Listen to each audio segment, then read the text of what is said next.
Hello students, कैसे आप सभी लोग। आशा करता हूँ आप सब लोग ठीक होंगे। आज हम कवर करेंगे मैक्रो इकोनॉमिक्स में क्लासिकल फ्रेमवर्क का सेविंग और इन्वेस्टमेंट अप्रोच। इससे पहले हमने कवर किया था क्लासिकल फ्रेमवर्क में एग्रीगेट सप्लाई और एग्रीगेट डिमांड से कैसे संतुलन बिंदु निकालोगे। आज हम देखेंगे कि सेविंग इन्वेस्टमेंट अप्रोच क्या कहती है। सेविंग इन्वेस्टमेंट, बचत और निवेश का दृष्टिकोण। तो क्लासिकल फ्रेमवर्क यानी क्लासिकल परंपरावादी अर्थशास्त्री जो थे उन्होंने क्या कहा, इसके बारे में पढ़ते हैं। सबसे पहले पढ़ेंगे बचत फंक्शन के बारे में। Saving is equal to function of R. S यानी कि सेविंग हिंदी में यानी कि बचत, या पूंजी की पूर्ति भी आप लोग कह सकते हो। पूंजी की पूर्ति का मतलब ये है कि जब कोई मनुष्य अपनी पूंजी को बढ़ाना चाहता है, पूंजी की पूर्ति करना चाहता है, तो क्या करता है, वो सेविंग करता है। ठीक है, कहां पर करेगा, बैंक में करेगा जहां उसको ब्याज मिलेगा। तो आर क्या होता है इसमें, रेट ऑफ इंटरेस्ट, ब्याज की दर। यानी हर मनुष्य यह चाहता है कि अगर मैं सेविंग कर रहा हूं और अगर तो मुझे ब्याज मिलेगा तो मेरी पूंजी की पूर्ति तो उससे बढ़ेगी। ठीक है बच्चों। अच्छा, तो हमने पढ़ लिया एस यानी कि बचत, पूंजी की पूर्ति, आर यानी ब्याज की दर। अब पढ़ते हैं कुछ ग्राफ इसके। मैंने ग्राफ बनाया हुआ है, नीचे लिया हुआ है मैंने एक्स एक्सिस पर सेविंग यानी कि बचत, और यहां पर है आपका ब्याज की दर यानी कि आर, रेट ऑफ इंटरेस्ट। अच्छा, इनमें संबंध कैसा होता है वो जान लेते हैं एक बार। ब्याज की दर और बचत संबंध कैसा होता है इसके अंदर, धनात्मक संबंध, पॉजिटिव रिलेशन। यानी कि अगर आप सेविंग करना चाहते हो तो आप क्या सोचोगे, अगर मुझे अधिक ब्याज की दर मिलेगी, अगर मेरा पैसा जो मैंने सेविंग में डाला है अगर उसमें मुझे ब्याज अधिक रेट से मिलेगा तो मैं बचत अधिक करूंगा, और अगर मुझे ब्याज कम मिलेगा तो मैं सेविंग भी कम करूंगा। ऐसे करते हैं ना, क्या सोचते हैं हम लोग कि अगर जहां मैं सेविंग कर रहा हूँ, जहां मैं बचत कर रहा हूँ, अगर मुझे ब्याज की दर अच्छी मिलेगी तो मैं पैसा अधिक बचत करूंगा क्योंकि मेरे पैसे में ब्याज अधिक मिलेगा, और अगर सेविंग की इंटरेस्ट की रेट कम होगी तो बचत भी कम करेंगे। ठीक है, इसमें क्या संबंध है आपका, धनात्मक संबंध। ब्याज की रेट हाई मिलेगी तो आप बचत अधिक करोगे, ब्याज की रेट कम मिलेगी तो आप बचत को भी कम करोगे। अगर हम ग्राफ देखें तो अगर आपकी इंटरेस्ट की रेट जो है वो हाई है, अगर ब्याज की रेट आपकी हाई है तो आप सेविंग कितनी करोगे, हाई करोगे।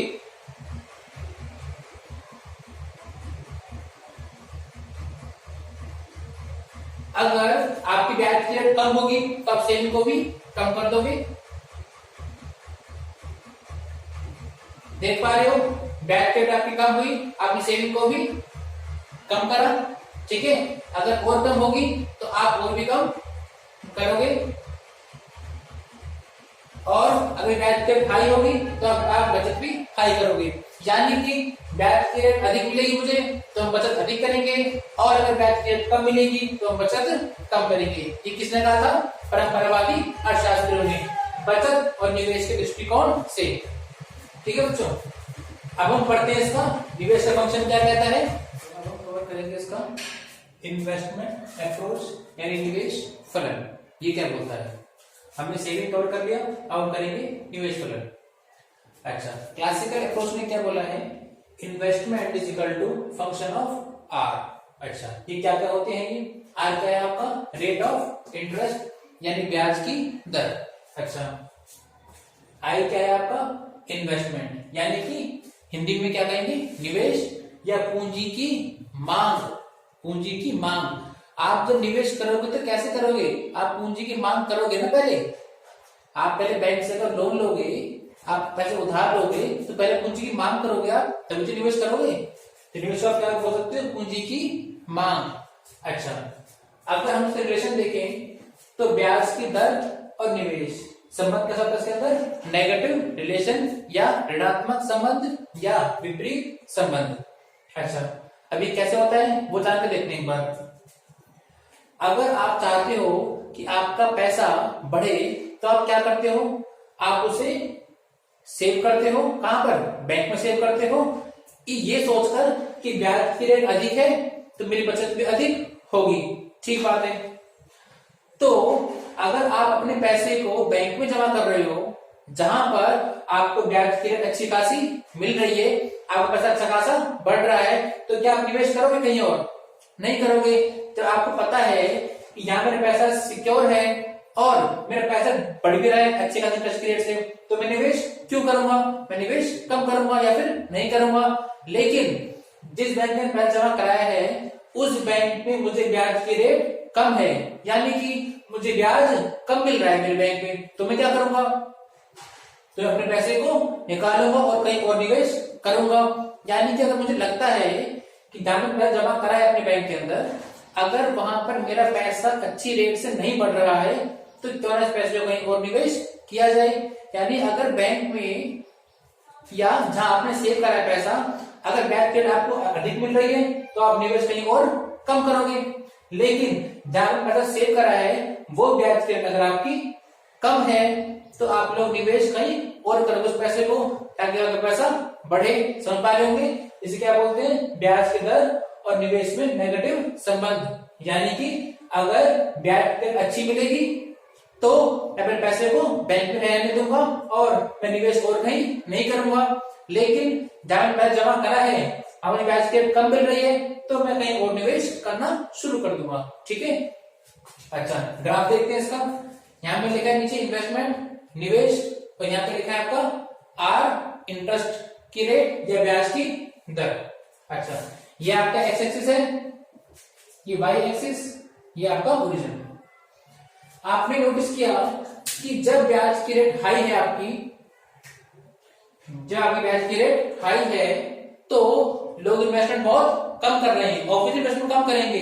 अगर मुझे पैसा बैंक वाले अच्छी ब्याज रेट पे दे रहे हैं, अगर मेरे बैंक में पैसा अच्छा खासा बढ़ रहा है अच्छी ब्याज दर पे, तो मैं अपने पैसों के और निवेश क्यों करूंगा? मैं निवेश बहुत कम करूंगा। लेकिन अगर मेरी सेविंग वाली पे इंटरेस्ट रेट आपकी कम हो जाती है तो आप निवेश पैसे कहीं ना कहीं और करोगे।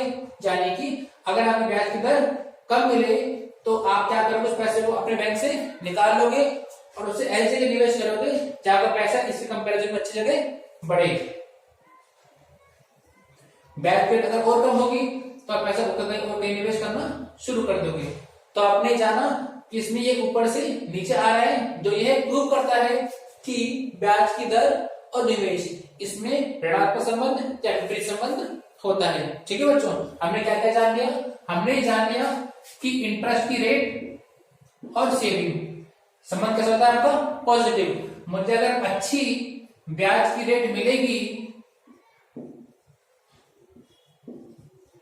रेट ऑफ इंटरेस्ट सेविंग, अगर मुझे ब्याज रेट अच्छी मिलेगी तो मैं सेविंग अच्छी करूंगा, और अगर मुझे ब्याज की दर कम होगा मेरे बैंक में तो मैं सेविंग भी कम करूंगा। निवेश में क्या है?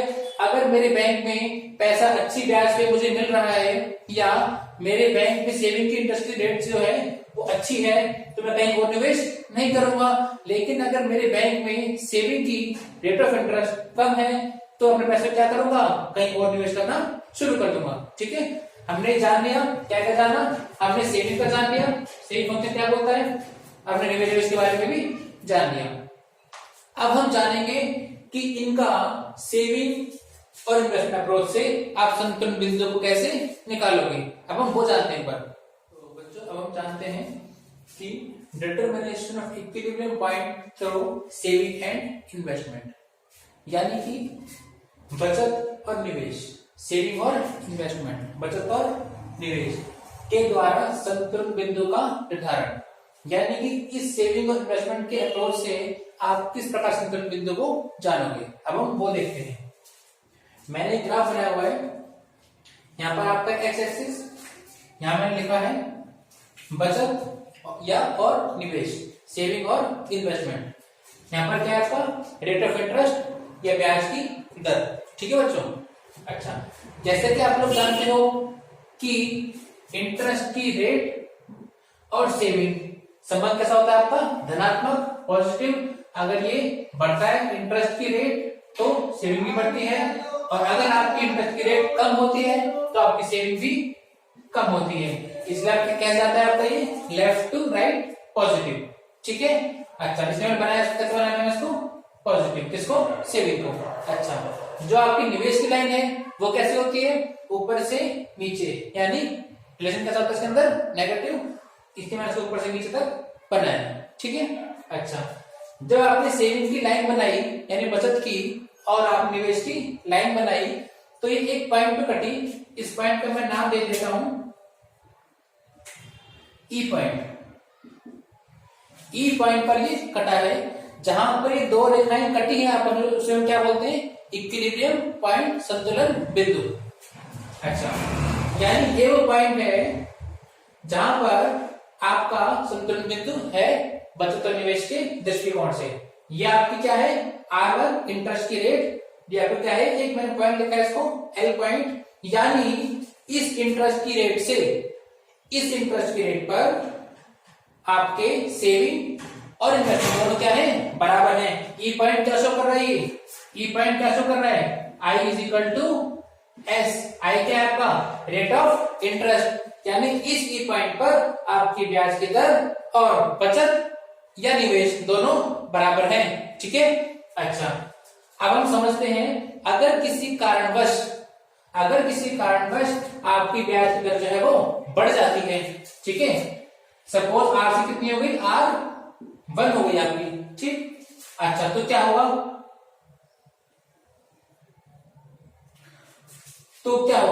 अगर किसी कारणवश आपकी ब्याज की दर जो है वो बढ़ जाती है तो हमने दो पॉइंट जाने, पहला पॉइंट बिंदु ए, ये क्या है बिंदु बी, यानी अगर ब्याज की दर बढ़ेगी तो आप क्या करोगे, अगर ब्याज की दर बढ़ेगी तो लोग सेविंग ज्यादा करेंगे और निवेश को तो कम करेंगे। अगर उन्हें पता है कि जहां पैसा सेव करूंगा वहां पर ब्याज की रेट अधिक है तो क्या करेगा, सेविंग को अधिक करेगा और निवेश को कम करेगा या निवेश नहीं करेगा। ऐसी अवस्था में क्या होगा, जब भी ब्याज की दर आपकी बढ़ती है तो लोग सेविंग ज्यादा करते हैं और निवेश जो है वो कम करते हैं। आप देख पा रहे हो सेविंग जो है वो ज्यादा है, निवेश आपकी कम है। ठीक है, अच्छा लेकिन अर्थव्यवस्था में होना क्या चाहिए आपको, संतुलन बिंदु। ठीक है, अब क्या होगा, अब अगर इकोनॉमी ये देख रही है कि सेविंग लोग ज्यादा कर रहे हैं, ठीक है, पैसा अपने पास रख रहे हैं सेविंग के रूप में क्योंकि वहां ब्याज की रेट अधिक है और लोग पैसे को बाहर निवेश नहीं कर रहे हैं, तो ये परिस्थिति भी इकोनॉमी के लिए अच्छी नहीं है। अगर लोग निवेश ही नहीं करेंगे बाहर तो भी ठीक नहीं बात है। तो कैसे करोगे आप लोग, ऐसी अवस्था में क्या होता है, ब्याज की दर आपकी धीरे धीरे कम होने लग जाती है आपकी। ठीक है, अगर आपकी सेविंग जो है वो ज्यादा है और निवेश आपका कम है तो ऐसी परिस्थिति में आपकी ब्याज दर जो है वो कम होगी। ठीक है, अगर ब्याज दर आपकी कम होगी तो क्या होगा, अगर ब्याज दर कम होगी तो लोग पैसा सेव कम करना शुरू कर देंगे। लोग पैसे पहले सेव क्यों कर रहे थे, क्योंकि वहां ब्याज की रेट अधिक थी। अब लोग देख रहे हैं कि ब्याज दर धीरे धीरे कम हो रही है तो अपनी सेविंग को कम करो और ऐसी जगह निवेश करो जहां आपको अधिक ब्याज मिले। तो अगर वो सेविंग कम करेंगे, सेविंग कम होने का मतलब क्या है, कोई भी रेखा अगर कम होगी तो बाईं तरफ जाएगी और कोई रेखा अगर बढ़ेगी तो दाईं तरफ जाएगी। अगर सेविंग कम होगी तो यहां से बाईं तरफ जाएगी और निवेश आपको धीरे धीरे बढ़ना शुरू हो जाएगा, वो कहां जाएगी, दाईं तरफ जाएगी और ये वापस से ई बिंदु पर टकरा जाएंगे। यानी सेविंग जब तक कम होगी और निवेश जब तक बढ़ेगा जब तक ये ई बिंदु पर ना आ जाए। ठीक है बच्चों, इसी प्रकार मैं मानता हूं कि अगर किसी कारणवश आपकी ब्याज की दर जो है वो कम हो जाती है, कहां पर, R2 पर, ठीक है, तो क्या होगा, आपने दो बिंदु जाने, बिंदु M और बिंदु N। यहां पर क्या हो रहा है, आपका निवेश जो है वो अधिक है और बचत जो है वो कम है, यानी आपकी निवेश जो है वो अधिक है, बचत आपकी कम है। कहां पर, इस M और N पॉइंट पर। तो क्या होगा, अगर ऐसी अवस्था में कि निवेश अधिक कर रहे हैं लोग और बचत जो है वो कम कर रहे हैं, बचत कम क्यों कर रहे हैं लोग, क्योंकि जहां वो पैसा बचत करना चाह रहे थे वहां पर उनकी ब्याज की रेट कम मिल रही थी, इसीलिए तो लोग निवेश अधिक क्यों कर रहे हैं, लोग पैसा सेव क्यों नहीं कर रहे, क्योंकि ब्याज की रेट कम है। इसलिए इकोनॉमी ने क्या करा, इकोनॉमी धीरे धीरे ब्याज की रेट को बढ़ाएगी और तब तक बढ़ाएगी जब तक ये बिंदु पर वो न आ जाए। अब आप सोचो, अगर इकोनॉमी में ब्याज की रेट बढ़ेगी तो लोग क्या करेंगे, अपने निवेश धीरे धीरे कम करेंगे। निवेश कम करने का मतलब क्या है, बाइंग तरफ जाना, कम मतलब बाइंग तरफ जाना, और अपनी सेविंग को वो बढ़ाएंगे। क्यों बढ़ाएंगे, क्योंकि ब्याज की दर उनकी अब बढ़ रही है, तो अपनी सेविंग को भी वो बढ़ाएंगे। सेविंग बढ़ने का मतलब क्या है, दाईं तरफ जाना, यानी इस तरह से। और निवेश तब तक कम होगा, सेविंग तब तक कम होगी जब तक ये इस ब्याज दर पर, इस बिंदु पर ना आ जाए। ठीक है बच्चों, यानी हमने जाना चाहे अपनी ब्याज की दर बढ़ जाए चाहे कम हो जाए, ये अपने आप संतुलन बिंदु पर आ जाती है। इसीलिए क्लासिकल इकोनॉमिस्ट या परंपरावादी अर्थशास्त्रियों ने साफ साफ कहा है कि हमेशा इकोनॉमी में I = S रहेगा ही रहेगा। इंटरेस्ट की रेट, निवेश जो है और बचत, ये दोनों बराबर ही होंगे। और अगर किसी कारणवश ये दोनों बराबर नहीं भी है ना, जैसे कि आपने यहाँ पर देखा, ये परिस्थिति क्या है, यहाँ I और S बराबर नहीं है, तो यहाँ पर बराबर नहीं है, बराबर कहां पे थे, केवल E पर थे। अगर किसी कारणवश बराबर नहीं भी है आपके I और S, तो ये आपकी सिचुएशन केवल टेम्परेरी तौर पर रहेगी, टेम्परेरी तौर पर, परमानेंट नहीं हो सकती। अगर वो ब्याज की दर बढ़ भी गई तो धीरे धीरे वापस कम होना शुरू हो जाएगी। ठीक है, और आप कहां पर पहुंच जाएगा दोबारा से, I = S पर। ठीक है, तो क्लासिकल इकोनॉमिक्स ने क्या कहा कि आपकी I = S, बचत और निवेश ये दोनों बराबर ही रहते हैं और संतुलन बिंदु पर ये रहता है। अगर किसी कारणवश ये बराबर नहीं भी है तो टेम्परेरी टाइम पीरियड के लिए होगा कि वापस से बराबर हो जाएगा। ठीक है बच्चों, तो आज हमने जाना क्लासिकल फ्रेमवर्क में सेविंग और इन्वेस्टमेंट अप्रोच से संतुलन बिंदु को जाना। आप उस वीडियो को मल्टीपल टाइम देखें, रिवाइज करते रहें, इसके ग्राफ को प्रिपेयर करें, बिना देखे समझे, और फिर कोई समस्या आपको नहीं आएगी इसके अंदर। चलिए फिर हम अगली वीडियो में फिर मिलेंगे इसके नए टॉपिक के साथ, जहां पर हम कीनसियन अप्रोच पढ़ेंगे। ओके बच्चों, थैंक्स।